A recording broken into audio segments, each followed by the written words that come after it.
మాజీ సీఎం వైఎస్ జగన్ కాన్వాయ్లోని bullet proof వాహనాన్ని సీజ్ చేశారు నల్లపాడు పోలీసులు.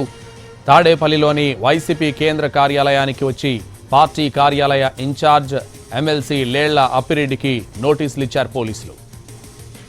ఇటీవల జగన్ సత్తెనపల్లి పర్యటన సమయంలో వైసీపీ కార్యకర్త సింగయ్య ప్రమాద ఘటనపై విచారణ చేపట్టారు.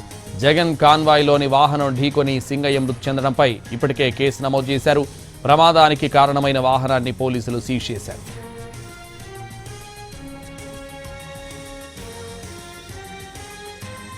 మాజీ సీఎం జగన్ కాన్వాయ్లోని బుల్లెట్ ప్రూఫ్ వాహనాన్ని గుంటూరు జిల్లా నల్లపాడు పోలీసులు సీజ్ చేశారు. తాడేపల్లిలోని వైసీపీ కేంద్ర కార్యాలయానికి వచ్చిన పోలీసులు పార్టీ కార్యాలయ ఇన్ఛార్జ్ ఎమ్మెల్సీ లేళ్ల అప్పిరెడ్డికి నోటీసులు ఇచ్చారు. ఇదే విషయానికి సంబంధించి మరింత సమాచారం మా ప్రతినిధి సురేష్ అందిస్తారు. సురేష్.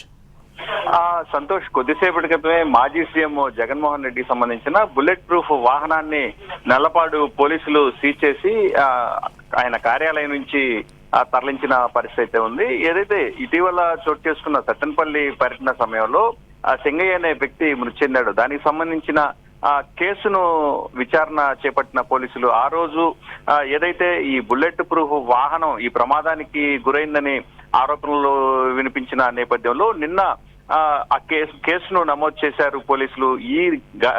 ఆ దాడి యాక్సిడెంట్ ఘటనకు సంబంధించి డ్రైవరు ఎవరైతే రమణారెడ్డి ఉన్నాడో ఆయన్ని A1 గా, అదేవిధంగా A2 గా జగన్ తో పాటు ఆ మంత్రులు పేర్ని నాని, వైవి సుబ్బారెడ్డి, మా విడుదల రజనీలను కూడా ఈ కేసులో నిందితులుగా చేర్చారు. అయితే ఇవాళ ఈ కేసుకు సంబంధించి విచారణ చేపట్టేందుకు వైసీపీ కేంద్ర కార్యాలయానికి వచ్చిన నల్లపాడు పోలీసులు ఈ ఘటనకు సంబంధించి నోటీసులు అందజేసే ప్రక్రియలో భాగంగా కార్యాలయ ఇన్ఛార్జి అదేవిధంగా ఎమ్మెల్సీ లేళ్ల అప్పిరెడ్డితో మాట్లాడటం జరిగింది. ఆ ఘటనకు కారణమైన బుల్లెట్ ప్రూఫ్ వెహికల్ ను కూడా వాళ్ళు సీజ్ చేసి నల్లపాడు పోలీస్ స్టేషన్ కి ప్రస్తుతం తరలించారు. ఈ కేసు ముమ్మరంగా దర్యాప్తు జరుగుతున్న నేపథ్యంలో ఈ బుల్లెట్ ప్రూఫ్ వాహనాన్ని కూడా సీజ్ చేసింది వైసీపీ శ్రేణులు ఎలా రియాక్ట్ కాబోతున్నాయి అనేది ఆసక్తికరంగా మారింది. అయితే ఈ కేసులో కీలకంగా భావిస్తున్న ఓవైపు వైసీపీకి సంబంధించి బుల్లెట్ ప్రూఫ్ వాహనం కాదు, తమ కాన్వాయ్ లో వాహనం తగలేదని వైసీపీ శ్రేణులు చెప్తున్న పరిస్థితి అయితే ఉంది. మరోవైపు పోలీసులు మాత్రం ఇవాళ బుల్లెట్ ప్రూఫ్ వాహనాన్ని